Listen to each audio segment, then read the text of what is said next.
Thank you. A lot of you guys probably have seen me before. I checked everybody in here. Okay. Good to be here, folks. Before we get started, clap your hands. We got anybody here in love tonight? Anybody in love? Well, all the couples did the right thing and clapped together. Very good. All right. You guys are like, kiss me right now. That's great. I'm in love. Things are going pretty well. We're talking about settling down, getting married and stuff. And the only thing that really scares me about marriage is the advice that married guys give you. It's always, don't get married. And that always sounds weird coming from my stepdad. It's very awkward. It's like, Chuck, she's in the room with us right now, you know? It's like growing up, my dad, he'd be like, hey, don't have kids. It's painful. Growing up, my dad, he used to take me to the tilted kilt. You guys know about the tilted kilt? All right, we got a few shareholders here. The tilted kilt, if you're not familiar, it's kind of like a Hooters, but all the girls wear Scottish kilts. So you're getting a meal, but mostly you're getting culture. And I remember my dad being like, hey, she's pretty hot, right? And looking back, I knew he was trying to get at, but at the time, like, I was 7. Just sounded like he was trying to get me to co-sign an affair. So I was like, yeah, she's pretty hot, but you know who's really hot? Mom. My girlfriend, she's very attractive, and I don't know that she's like attracted to me. Like, I was gaining some weight, I was kind of insecure about it. She's like, don't even worry about it, babe. I'm just not that into looks.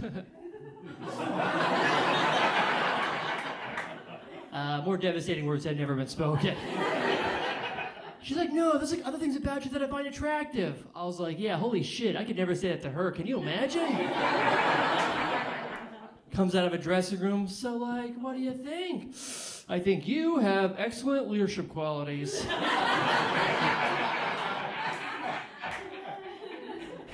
And a firm grip. She's beautiful. She's 6 foot tall. She asked me what I remembered on our first date. We got coffee together, went for a walk. I was like, the strides. The long strides. There's a cliche that women like to take their guys' hoodies, and she hates when I do that. She's like, where are my sweatpants? I'm like, you mean our sweatpants. The only thing that bugs me about her is when we go to sleep, she snores. She's a big snorer. Anybody here dating or married to a snorer? All right. So this guy who's all alone. All right. She snores. It's not a cute little snore either. It's not like a. Like if I heard her snoring in the wilderness, I'd be like, I think that grizzly bear has a deviated septum. She'll be snoring, and I'll sleep on the couch, and she gets upset, and she's like, come back to bed, so I'll go back to bed, and she'll start snoring immediately. So I've been looking up CPAP machines. And there's a CPAP machine brand that's been recalled because it killed like 52 people. So I got it for Valentine's Day. I'll send you the link, sir. I'll send you the link. No, she's great. She was talking to me earlier this week, and she's like, yeah, so one of her friends just got breast implants, and she was telling me about it. She's like, yeah, they're so nice and perky. They felt so real. I was like, felt? If my friend got a dick implant, I want to be like, babe, it was so nice and perky. It felt. Nay, it tasted. I wouldn't do that. No, she's gonna be a doctor. She's in med school, and my last girlfriend was actually a pharmacist as well. And I was thinking about it earlier, like the first one I ever dated, she was like a PA, a physician's assistant. And I was like, what is it about women in medicine that I keep being attracted to? And I'm like, I think maybe like there's something inside me that's broken. And the only thing that can fix it is a woman with a 6-figure salary.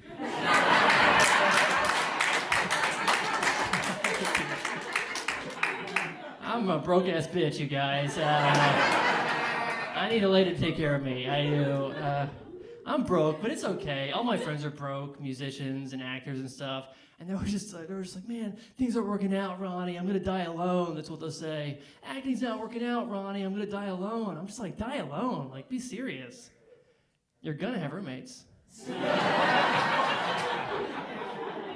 Like, one of us will find you. Okay. But even if you're rich, you don't have it all figured out. You know, like I heard this story about a 65-year-old billionaire who died in the operating table getting his penis enlarged. That is a big deal. What is going on? I heard that story. 65-year-old billionaire, dick implant. You know, I was like, how's a guy that rich not think to get a publicist? You know, just someone to be like, you know, actually, it was a reduction.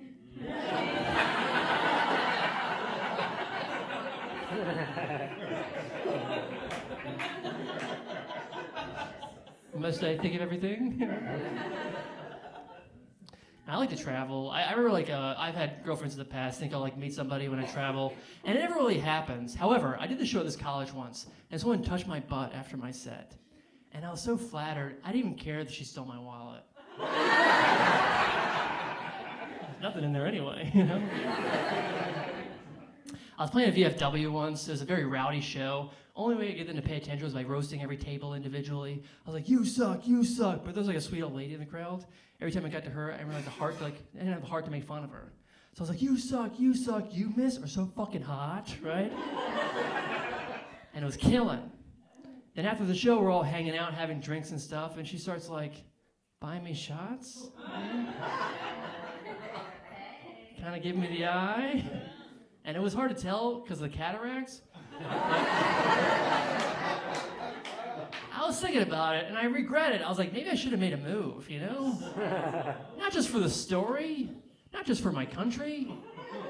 I think it could have been like a good deed, you know?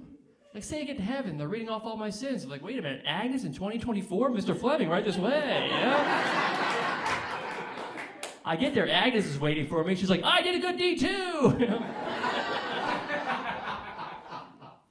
Over the holidays, I get to see my family, I get to see my grandfather. He was a badass, man. He always reminds us, he killed like 3 guys in Korea. And he wasn't in the military. Just a really bad driver. So he served, but it was like 5 years for vehicular manslaughter. Might as well mention it now. I'm growing a skullet. What's up, everybody? How you doing? You guys know what a skullet is? Okay, some people do. Maybe you know what a mullet is. If you're confused, a mullet, they say business in the front, party in the back. Well, I've got a non-profit in the front. And a retirement party in the back, all right? Jason Statham in the front, Jason Momoa in the back, right? I'm trying to look like Larry David and Dog the Bounty Hunter. Actually, I'm just kidding. I'm trying to look like this guy over here. Show yourself, everybody. That's my vision board. It's like, am I real or is he real? I don't know. I don't know, man. I've been bald for like a while. I went bald at 25. I'm in my 30s now. It makes sense to be bald, you know? And here's the thing I don't tell you. When you go bald at 25, you're 30. You know? You do a bunch of 25-year-old shit. Everyone's like, what is this superintendent doing at this orgy? You're like, I'm making sure I work the fire code, everybody. You know? So I've been growing a skullet. I've been slicking it back too. This is like a new thing. I've been putting some gel in my hair. It's weird to have hair again, you know? I feel like right now I look like a guy who would sell you an above-ground pool. My poor girlfriend, when we met, I was just like a shaved bald guy, and I asked her recently what she thought about it. Because I was like, you know, first date, I was like, I'm probably growing a skullet. I was like, babe, what do you think? And she said, I had no idea we would be dating this long. So it's good, it's nice. I was talking about the holidays. My dad, I get to see my dad for the holidays and stuff. He's changed a lot over the years. He used to be a police officer. He was a cop for 30 years. He retired, and now he is a security... Oh, shit. That dog says ACAB, everybody. All right. I'm cool. All right. So he used to be a cop, and now he's a security guard for a weed dispensary. Yeah, life comes at you fast. He went from arresting drug dealers to protecting them. Every Christmas, he gets me a lot of stuff. I'm like, did you buy this with your drug money? No, my dad. He's a badass man. Football was always like our big thing. That's like always our big thing growing up. I used to play football growing up. I saw the craziest thing I've ever seen playing football. I saw a guy on my team get hit so hard that he pooped his pants. And our coach, he was like, I don't know, go run some laps, right? We're all running laps. This kid's dad was there just spraying him down with a hose. Just one of those magical father-son moments you always read about, you know? The day your dad stops loving you. Opening day of football, I do the same exact thing. I'll text my buddies. I'm like, dude, nice sack. And they're always like, what game you're watching? I'm like, there's a game on? When I was talking about weed, I just got back into weed. Anybody here selling? Cool. All right. Sharing. You're sharing. Bro, that's just the skeleton guy and me sharing. I feel like we're going to smoke weed and exchange bodies. I don't know. I've seen that movie. Let's fucking do that movie, all right? Schrodinger's cat, Schrodinger's skeleton. Okay, all right. I've been here the whole show. Yeah, the technology has totally changed since I was like a big pot smoker in college. Like everybody's vaping now. When I was smoking a lot of weed, like we bonged, you know? You guys ever sneak a bong into a movie theater?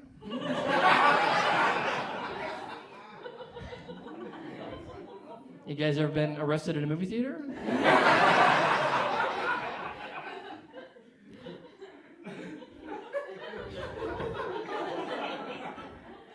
I was high to CVS the other day. I was getting my essentials, booze, medicine.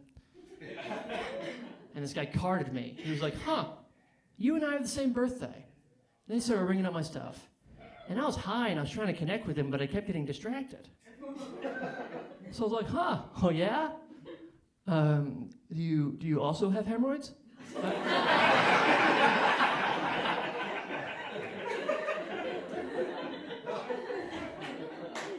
It's so embarrassing. It was a self-checkout.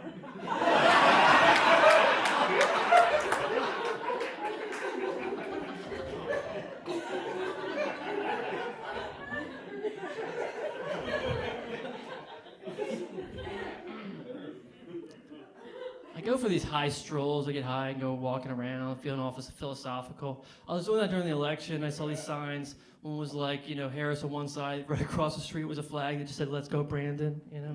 And I was feeling so empathetic. Just imagine the vitriol between these two neighbors. And I wish they realized how much they had in common, you know? Like they're both Americans, you know? And they both got their Amazon packages stolen by me that day.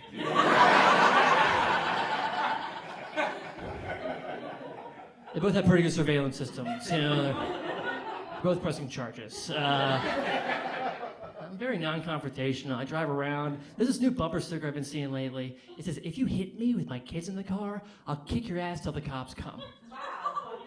Yeah, that used to say "baby on board." I'm just ready to brawl, man. I was playing a show in Andover, Ohio. My career is going well. And I saw this table of three talking, the host is on stage, and I was like, "Hey guys, would you guys mind just keeping it down?" That's all I said. This guy looks at me, he's like, "Who the fuck are you?" I'm like, "Dude, I'm a comedian." He starts getting up. I'm like, "There's no reason for you to stand. Actually, to be honest, I don't get paid enough for this. Fuck this show, see you later," right? So I walk away, this guy gets up and he gets in my face. He's like, "Don't you ever come up to my table like that again." And you know when you're about to fight somebody, you're supposed to like anticipate what they're gonna do next? I was anticipating way too much. Like, I was anticipating the picture I wanted for my GoFundMe.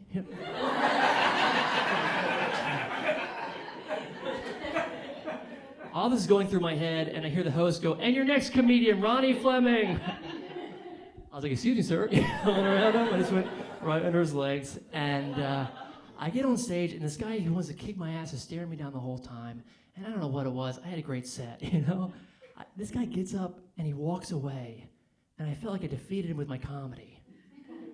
And after the show, I'm strutting back to my car, and I'm strutting not because I did well. I was just trying to get my balls dislodged out of my body. And I made a resolution right then and there. I'm never going to be intimidated like that again. And I've never gone back to Andover, Ohio. It's been feeling pretty good, you know. I've been eating a lot of vitamins lately. You guys fuck with vitamins here? Yeah, you guys fuck with gummy vitamins?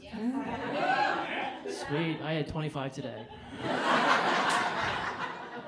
And folks, my urine's glowing in the dark. It's been I'm trying to exercise some more. I don't know. I used to do CrossFit. Anybody else here in a cult? It's very culty. They call you fam the first day you get there. What's your fitness goal, fam? You know? Remember this one guy was like, I want to get so big, I can lift 300 pounds. Some other guy was like, I want to get so strong, I can squat 400 pounds. Then it got to me, I was like, I want to get so jacked that nothing hurts my feelings anymore. They're all like, bro, welcome to the fam. That's why we're all here. Actually, mostly what I've been doing for exercise lately is I've just been Kegeling.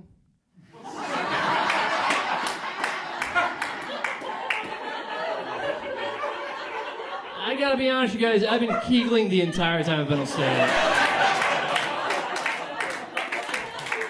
Thank you. My urethra is jacked, all right? Raise your hand if you think you have a stronger urethra than me. We can figure this out tonight. You, sir? All right, Skullet. I got some marbles. We'll play a little tug of war. You know. Get a few guys in here play a little hungry hippo. Hell yeah. I don't know what he said, but I'm into it. That's fine. All right, I'm about to leave in a second. If you guys enjoyed my set, I do have a podcast called The Skullet Podcast, and I'm selling stickers. Basically, once I get to 100 episodes, I'll cut it off. I'm at episode 25. Okay. I also have a T-shirt here, and it's my last T-shirt. It's only an XL. It says, "I steal Amazon packages." So whoever wants to get that would be... It's a great gift for the holiday season. Appreciate you guys being here. I gotta be honest, like I didn't want to be a comedian when I was growing up. I wanted to be an athlete. I remember I used to have a bench press in my house. I remember one night asking my mom if she could spot me on the bench press. So I was doing the bench press. I put a few extra plates on there just to impress the old lady, I guess. And I'm doing it, and I remember this clearly because my arm started shaking, and the bar just dropped on my chest. And I didn't know what to do. I looked up at my mother, you know, the woman who gave me life. Mom, help me, help me. My mom didn't know what to do. So she ended up trying to get leverage. And she ended up just sitting on my face. And I think psychologically after that, I was just like, I'm just going to try and get funny instead.